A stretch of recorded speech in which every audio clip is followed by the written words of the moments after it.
Are you tired all the time? Do you feel bloated? Do you feel like you've been gaining weight and you've been trying everything and nothing is working? Then this video is for you. Hop in through it, girl. Hi. So today I want to talk about hormones and why it's important to make sure that your hormones are in balance.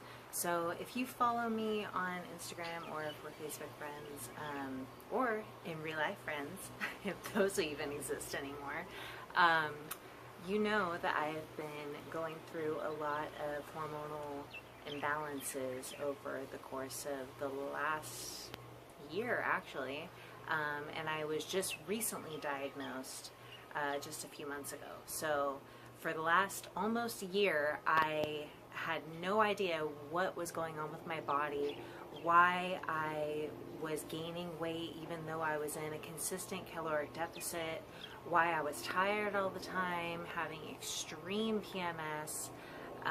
I just thought, this is my life now. So basically, I'll start at the beginning of my story. My last bikini competition was last April, so about a year ago. And leading up to that competition, it was really the most difficult prep I've done so far. I had just moved to Maui and I had just started my personal training business, and if you have ever been self-employed or if you're currently self-employed, you know how challenging starting your own business can be from the beginning. So I was dealing with not only a huge move, but also building a new business, and Jake and I had just gotten into a relationship, so I'm trying to kind of date him and, you know, take advantage of being on this new island that I love so much. So in addition to that, I was putting myself through a 12-week bikini prep that I was in no position to be doing in just 12 weeks. I really should have extended my off season by a couple more months. But anyway, I had about 20 pounds to lose in 12 weeks, and it was tough. It was really, really tough. Towards the end, I got down to about 1,100 calories a day is what I was aiming for, but really I was only taking in about 800 for the last couple weeks. Not on purpose. Honestly, it was just because I was so stressed out and tired, and the thought of eating the food that I was supposed to be eating made me sick. I did not want fish. I didn't want rice. I just didn't want prep food. So I even tried the last few days, I tried to, and if this is going to gross you out, you might want to just skip through it, but I tried to blend up my white fish with broccoli and apple cider vinegar, because that was the only way that I thought I was going to be able to get it down. I was getting like really scared, you know, because I had spent this whole time, you know, it took me about 6 months during my off season to build up the amount of muscle that I wanted in order to feel comfortable doing a prep again. And if you know anything about bodybuilding, you know that it's not about being skinny. It's about being lean and muscularly dense. So if you don't eat enough, you can lose all of that hard-earned muscle. And that was kind of freaking me out. So, long story short, I didn't get much of that little fish milkshake down. It was really nasty. I got down maybe 5 tablespoons, and that was like a solid effort. Luckily, I will eat anything. Jake calls me a goat because I am like a goat. Literally, I will, if it's food, I'm gonna eat it. But anyway, so I was basically starving myself. Not on purpose, it just happened. And because of that, after my competition, we went out to eat, you know, of course, because I hadn't been able to eat the kinds of foods that I wanted to in a while. And the next day, I could barely get out of bed. I was not just exhausted, but extremely inflamed. My stomach looked like I was like 8 months pregnant. It was seriously protruding to the point that it was painful. It was painful to lay down. I could barely walk. I had a fever and shivers. I didn't have an appetite, but of course I knew I needed to eat something, and I knew I needed to keep trying to hydrate, but everything that I put into my body would just swell me up. And I didn't have edema. That's quite common too when you dehydrate, because you are pulling all of the liquid from your body and you are not allowing your body to have any sodium at the same time. And so when you reintroduce liquids and sodium at the same time, your body just like, it has a crazy reaction and it doesn't know what to do, so you end up swelling up everywhere. I didn't have that. It was just in my stomach. So once we got back home, I went to the doctor, of course. I went to urgent care, and they said that they wanted to test my gallbladder. They thought that I might needed to have my gallbladder removed, so that freaked me out. And it was really expensive to get those tests done, and being independent contractor, I didn't have insurance yet. So I was like, you know what, I'm just gonna hold out and not get that tested and try to make myself feel better. So they recommended that I go on bed rest for, I think they said like 5 days. I was in bed, which, I mean, it's not like I could really get out of bed very easily anyway. I remember at one point I actually had to crawl to the bathroom because I was in so much pain. So I was in bed for about a week and on a liquid diet for about 4 or 5 days.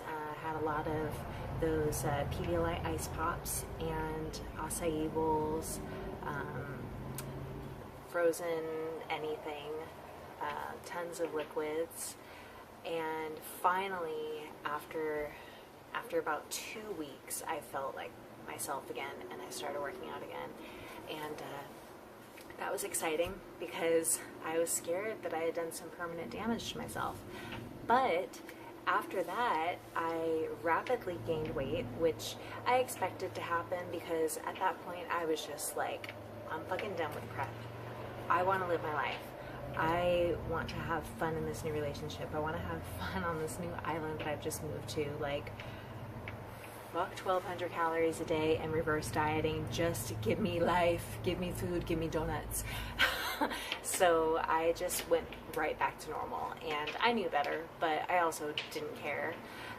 So I gained about, let's see, my stage weight is 129. I wasn't weighing myself after a certain point, so I'm pretty sure I got up to maybe like 165-ish at my worst. And that's when I started to kind of look at myself and be like, hey, you're in the fitness industry, you need to set an example. And I wasn't feeling good either about myself, and like physically wasn't feeling good. I felt swollen and inflamed. So I started to diet down again, and I increased my cardio, and nothing really happened. So then I started to experiment with the kinds of foods that I was eating.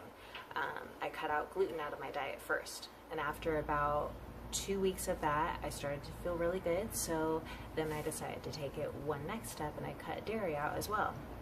A couple weeks of that, I ended up cutting out artificial sweetener, which actually made the biggest difference because I was having a ton of Splenda, like probably 3 tablespoons just in my cup of coffee in the morning. And in addition to that, I was putting it in my protein ice cream. I was baking with it, like protein brownies and muffins and cakes. I was putting, you know, Splenda into it. It was really bad, and I had no idea how much it was increasing my already strong sweet tooth.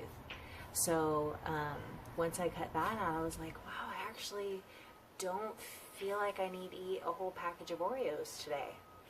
And I don't feel like I really need ice cream. I got hooked on grapes for a while, but hey, that's way better than having a pint of Halo Top every night. But it's also pretty amazing how many products have artificial sweetener in it. So anything that you see that says no sugar added, check it, because chances are it has some kind of artificial sweetener. Sucralose is the one that I look out for now. And it's in everything. It is in everything. I still, after I abstained from it for about 2 months, 3 months, like completely, I started to add it back in just in tiny increments in the form of my BCAAs has a little bit of it. My protein powder has a little bit of it. And that's it. So it doesn't go in my coffee anymore. Now I use stevia or Truvia. When I bake, I use stevia, Truvia, or if I don't have anything like that available, I'll use a raw sugar. Yeah, it's actually better. There's calories in it, but your body processes. So what I mean by your body processes it better is when you are eating artificial sweetener, it might be 0 calories, but your body thinks that it's getting sugar. So it's like waiting for it. It's like, oh yeah, I'm your tummy. Oh yeah, I'm getting sugar, I'm so excited. And then it doesn't get it. So then it waits a little bit, and then it's like, hey, where's that sugar that you promised me? Where is it? You told me I was gonna have it. And that's how I was feeling all the time. So I would have a very sweetened coffee, and then I would have a very sweetened bowl of protein ice cream, and then I'd have some kind of protein snack with sugar in it again, and then at the end of the night I was still like, man, I could really go for a package of Oreos. And I wouldn't just eat like 2 Oreos, because who has time to just have 2 Oreos? I would have the entire package before dinner. I mean, at the time, I actually thought this was normal, because I was like, oh, it's my cheat day, you know, I'm enjoying life, blah, blah, blah. It's not normal to eat like that. So as a result, I was like puffy everywhere. So anyway, after I cut out the gluten, the dairy, and the artificial sweetener, and I was at 1,000 calorie a day deficit, I should have been losing about 2 pounds a week. And I wasn't. Nothing was moving. And it wasn't because I was exchanging fat for muscle. I have enough muscle. It just, nothing was happening. So finally I went and got my hormones tested and my thyroid tested, and come to find that not only did I have a slightly underactive thyroid, but I also had quadruple the amount of estrogen that you're supposed to have, which as a result helps you gain weight and will keep the weight on, and makes you have really terrible PMS, makes you super tired, prevents you from building muscle, because as a result of having too high of estrogen, you have very low testosterone. And I was just like once I got the test results, I was already feeling those symptoms, but after I got myself tested, it was like a whirlwind of those symptoms. Like, they were magnified. It was almost like I was finally validated to actually feel what was happening to my body, instead of trying to suppress it this whole time and telling myself there's nothing wrong with you, you just need to exercise more, work harder, eat less, you know what to do, Savannah, it's math, you know.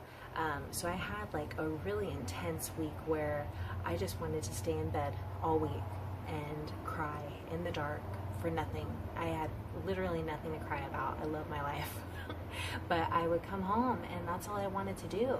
And it was pretty terrible. But then I started getting on the proper supplements. I started taking my thyroid medication. So the supplements that I take Armor for my thyroid. And that has made like a tremendous amount of improvement in my overall mood, energy levels, my hunger. So in addition to that, I take DIM. DIM. It's actually over-the-counter, all-natural supplement that is an estrogen balancer, so it helps bring your estrogen levels down to a normal level. And then 2 weeks out of the month I take progesterone. And I'm also taking zinc, which helps level out your progesterone, vitamin D3, which helps increase your testosterone, and what else am I taking? Oh, and I take magnesium because that will help with your periods and your PMS. I also get chronic migraines. It's supposed to help with that. Still haven't seen any relief from the migraines, but that's a whole other story. So anyway, once I started properly supplementing and continuing my proper diet, I started seeing results, and not just like physical results. Those are totally on the back burner when you feel what I was feeling like. I could care less how much I weighed. As long as I didn't come home and want to cry in the dark every day, I was happy. And let me tell you, I don't feel like doing that anymore. I don't even remember the last time I felt like doing that, thank God, because it was terrible. Poor Jake is sitting there at the edge of the bed like, what's wrong? Are you okay? And I'm like, I don't know what's wrong with me. I don't know why I'm crying. And I am amazed that he's so understanding. I keep having to break up the video because I'm feeling Jake walking into the room, and I don't like making videos in front of other people. But anyway, so I think I was just about to wrap it up because I found proper supplementation. I found out all these things that were wrong with me, and yay, I'm happy again. But the reason I wanted to make this video is because there are so many other women that I know of personally that are experiencing all of the symptoms that I was having, and I feel like if we were a little bit more in tune with our bodies and we're a little bit more educated about what's going on with our bodies and our hormones and just everything in general, that we wouldn't have to feel like we have to try so hard.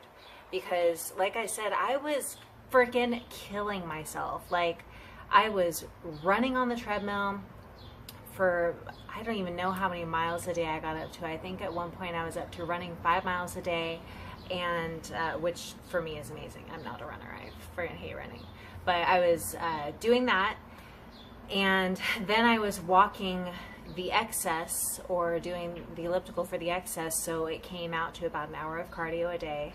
And then I was lifting for about an hour to an hour and a half a day, and I already had quite an active job, personal training, being on my feet for at least 8 hours a day. And then on our days off, we were going out and adventuring in Hana and stuff, and all of this activity on about 1,300 calories, and it was exhausting and for nothing, because literally nothing was happening. So I just feel like if somebody had told me what was going on with my body before I had tried so hard for like almost a year, friggin' killing myself, then I could have saved so much time, so much energy and stress and anxiety, and just got my shit figured out sooner, you know? But I am very grateful that I had to go through it, because now it has allowed me to try to help you. I've already talked to a couple of my clients that they're getting their hormones tested because they are experiencing the same things. So I'll list all of the symptoms, but the main symptoms that I was experiencing was extreme breast tenderness. Oh my God. They hurt. I didn't even care that they were big for once in my life. They friggin' hurt. Extreme PMS, headaches all the time, depression, fatigue, and weight gain, bloating. So weight gain and bloating are a little bit different. Bloating was just, I felt puffy everywhere. Like, even my face felt puffy. And what else? Oh, and difficulty sleeping. Like, even though I was tired all day, I had a difficult time falling asleep. That is still strange to me. But anyway, those were my main symptoms, but there are many, many more. So I'll list them down in the description box below too. And yeah, hopefully if you have been experiencing any of these symptoms, I hope this video has been able to help you a little bit. Feel free to message me if you have any questions, because yeah, I've been through it and it wasn't fun, so I can definitely empathize. So anyway, we're gonna get along with our day now. I've got a massage to go to.